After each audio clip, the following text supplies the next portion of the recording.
శ్రీకృష్ణుడు నమలికలను తలపై ఎందుకు ధరిస్తాడో మీకు తెలుసా? రామాయణంలో వనవాస సమయంలో సీతాదేవికి దాహం వేసినప్పుడు రాముడు చుట్టూ చూస్తూ నీళ్లను వెతుకుతాడు. కానీ ఎటు చూసినా అడవి తప్ప ఏమీ కనపడదు. ఏమి చేయాలో తెలియక రాముడు ధ్యానంలో కూర్చొని ఇలా జపం చేస్తాడు. ఓ అడవి దేవుళ్ళారా, దగ్గరలో ఎక్కడ నీళ్లు ఉన్నాయో అక్కడికి నాకు దారి చూపించండి అని అడుగుతాడు.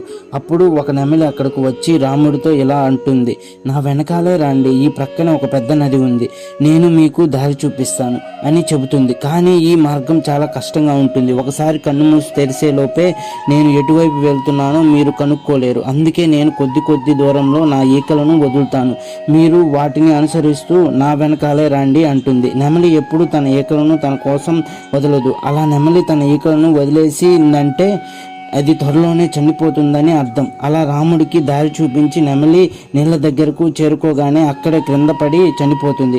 దానికి శ్రీరాముడు చాలా బాధపడుతూ ఆ నెమలితో, నీవు నా కోసం ప్రాణత్యాగం చేశావు కదా, నీ రుణాన్ని ఎప్పటికైనా తీర్చుకుంటాను అని మాట ఇస్తాడు. అలా ద్వాపర యుగంలో శ్రీకృష్ణుడిగా జన్మించి ఒకప్పుడు రాముడిగా తాను ఇచ్చిన మాటను శ్రీకృష్ణుడిగా తీర్చుకుంటాడు. Please like our video and subscribe our channel for more videos.